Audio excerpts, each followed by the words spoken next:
Hello students, this is your fourth chapter from civics, that is growing up as boys and girls. These are the topics that we are going to learn. Two examples showing different ways of growing up. Then how boys and girls are socialized differently, valuing the housework, lives of domestic workers, women's work and equality. These are the glossaries what you have to write down in FNB. First one is identity. Identity is a sense of self-awareness of who one is. Example, a person is a girl, sister and a musician. Second one, double burden. Double burden literally means a double load. This term is commonly used to describe the woman's work situation, as women typically labor both inside the home, that is housework, and as well as outside. Caregiving refers to a range of tasks related to looking after and nurturing.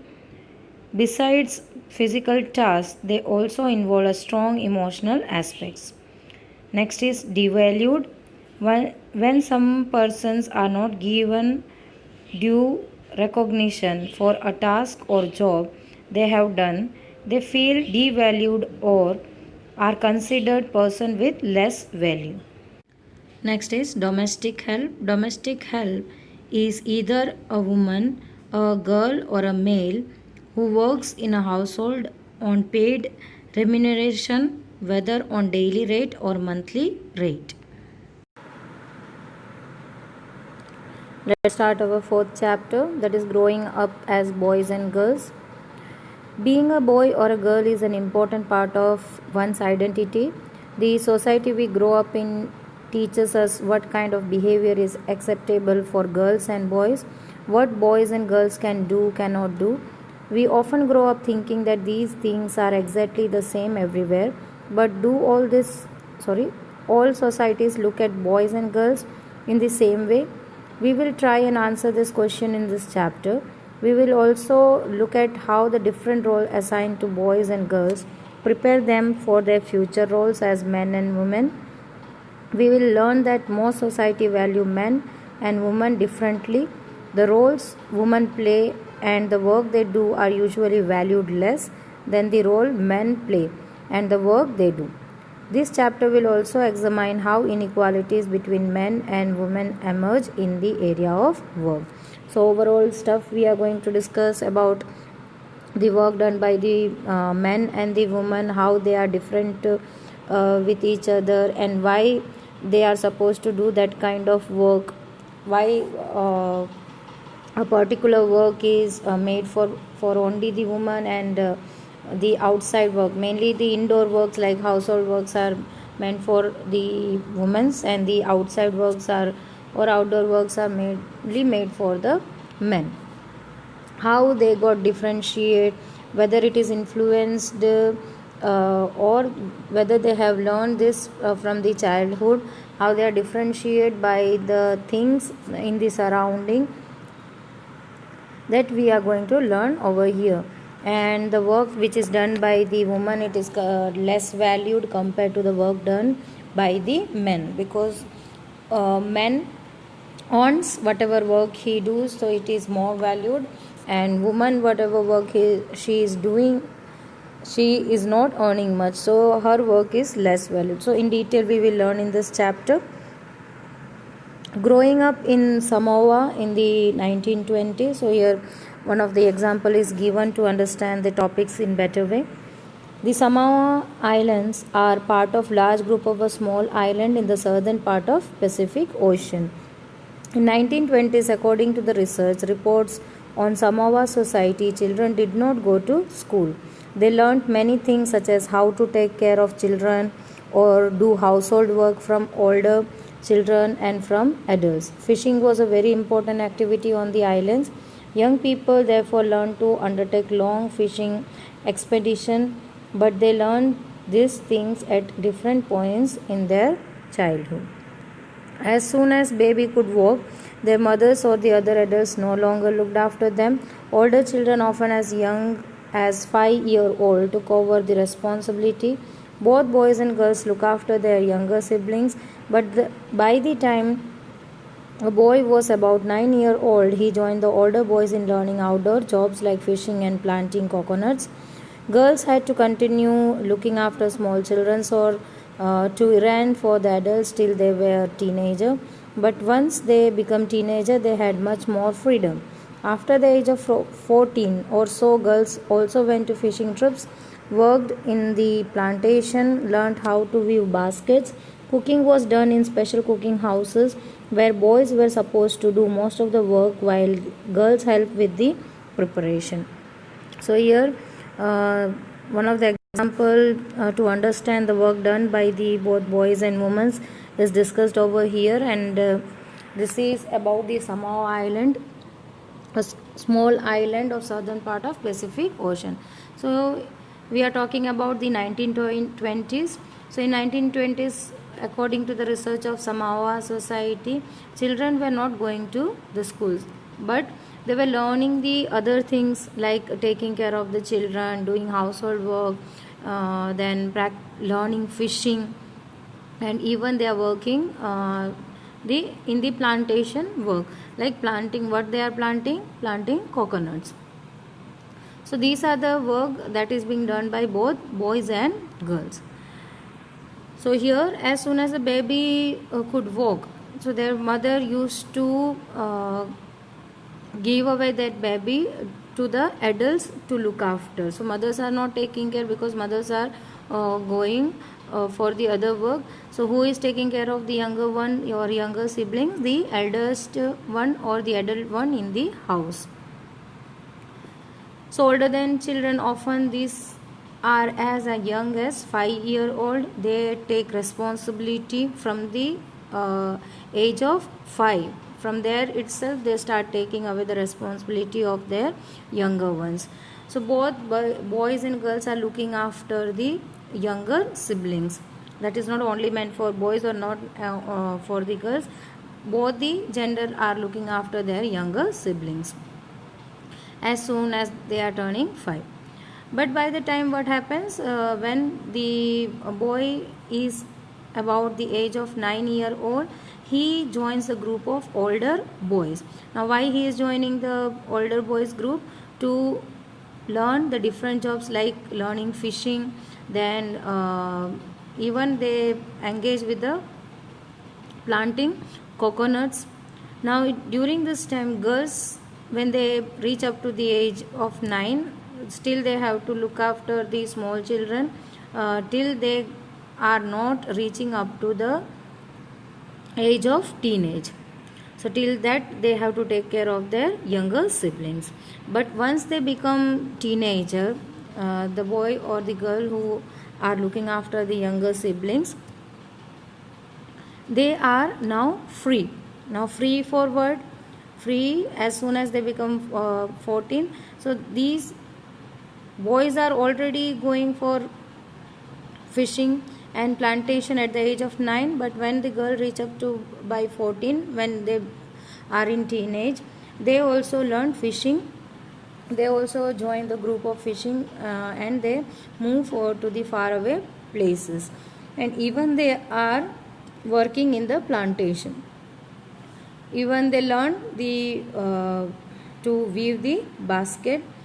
Cooking was also being done, but where here both are working together, like boys is also helping out, and the girls are helping the other or the group with preparing the things. So here both were cooking.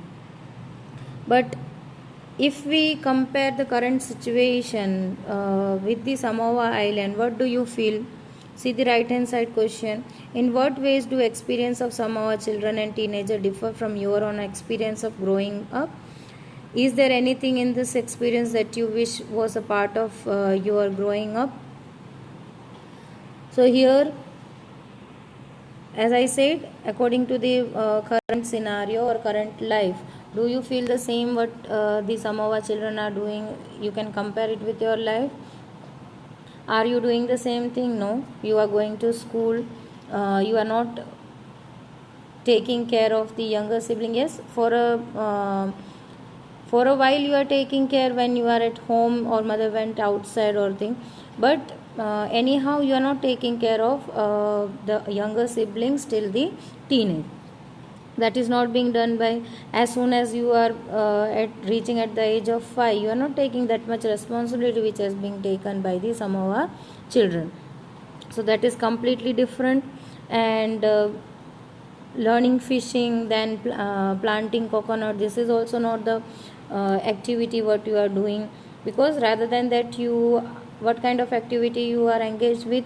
You are learning dancing, music, or all the puzzle classes, or you are going to the tuitions, whatever the hobbies and which is related to your studies, that kind of activity you are doing. So generally the lifestyle or the work which is being done in the Samova's island by the children, it is completely different from yours.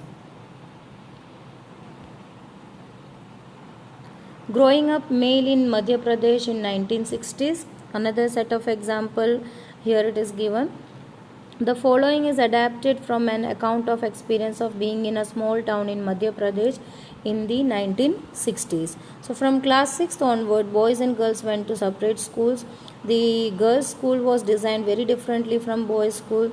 They had a central courtyard where they played in a total seclusion and safety from outside world. The boys' school had no much courtyard, and our playground was just a big space attached to the school.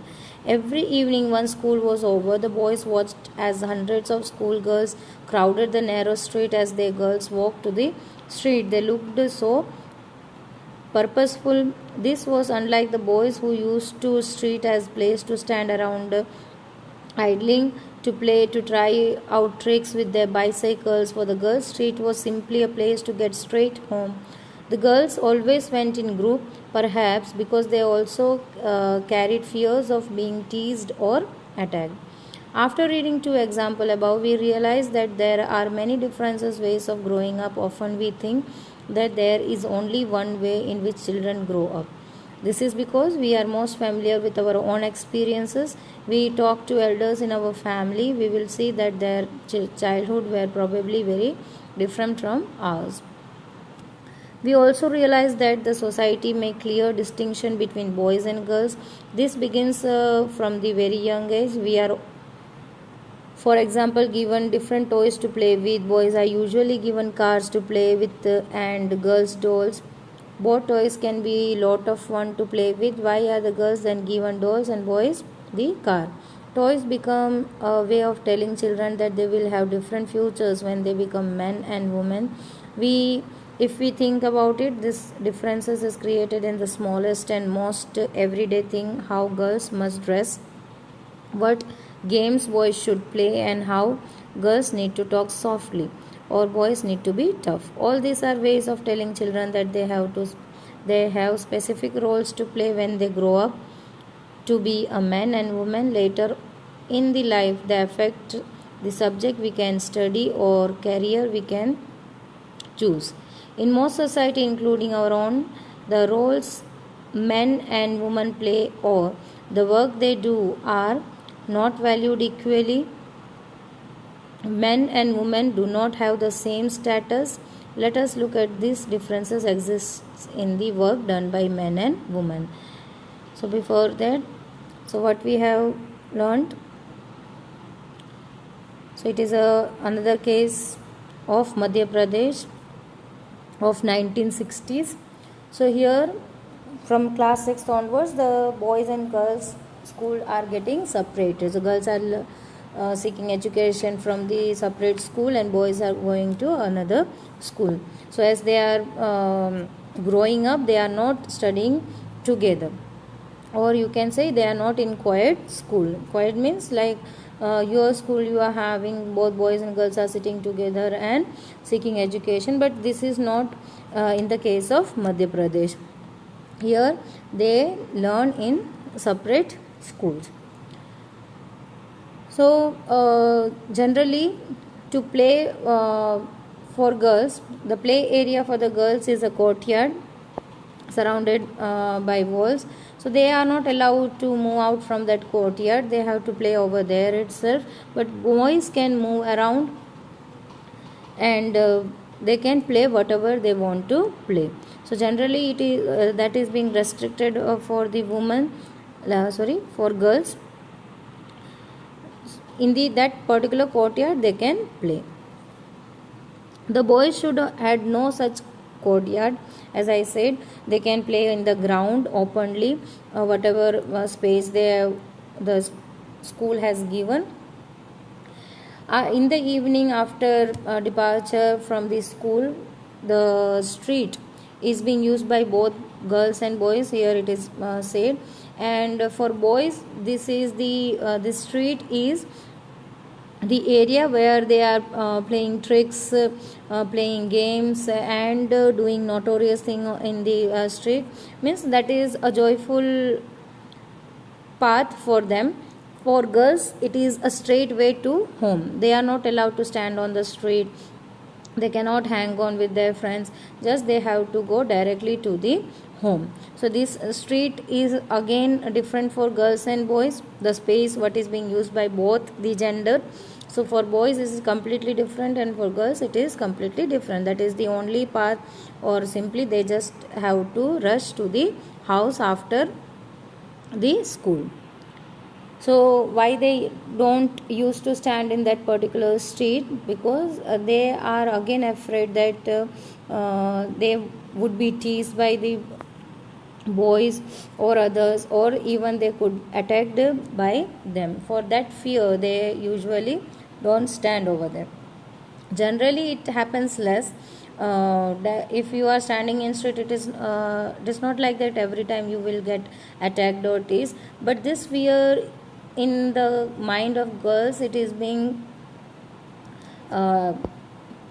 put by their family members itself. So they are always telling them not to stand here and there, don't waste time on the street, just directly after school you have to come to home, or either you will be attacked or teased. So that fear generally that is being raised by the family member itself. Generally mother used to do this kind of stuff, and if there is any kind of incident occur in that particular region, then it could be an example. So because of that the girls doesn't used to stand on the streets.